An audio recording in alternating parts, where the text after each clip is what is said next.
The retelling of the Genesis story might give some people pause, but I don't think it needs to do that. Biblical scholars have helped us appreciate that there's really two parts to the Genesis story that need to be separated.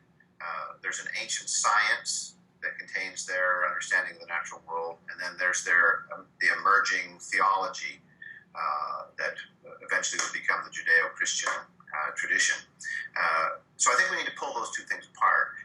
In the ancient science, we see references to the natural world that just don't make sense anymore. We see, for instance, that the earth was created in the beginning, when in fact we know that the earth was created billions of years after the Big Bang. We see reference to a dome or a firmament in the heavens that holds the stars.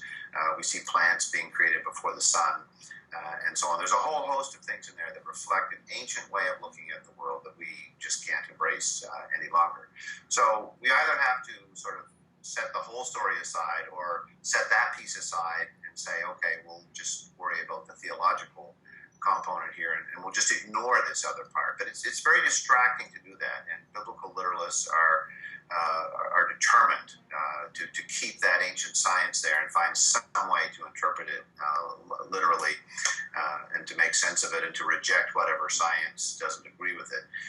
So I think by retelling that in a modern scientific way, we can show, and this is what I hope I've done in Seven Glorious Days, that the modern scientific story and the ancient Jewish theology go together, that they fit there. So that was my goal in doing that. Now, the obvious question arises, well, where does this process stop? I mean, do we just have a license to take any story anywhere in the Bible and just retell it?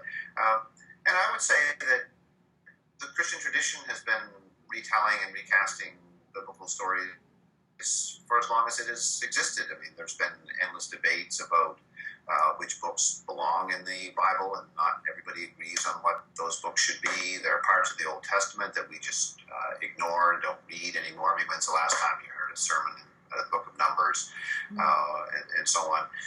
We take certain topics that sort of rub us the wrong way, like abortion or gay marriage, and we kind of make the Bible all about those things, and we ignore other things that we don't welcome so much, like an emphasis on giving away our money to the poor and so on. So I feel like this game of taking the Bible and retelling stories and reshaping it to kind of match what we're looking for in each generation is something that we do all the time anyway. So I've just maybe been more honest about it and saying, yes, this is exactly what I'm doing. I'm pulling out ancient science, I'm putting in modern science, and if this was still an oral tradition, we would have done this already, but because it's a written document, we have to be more explicit about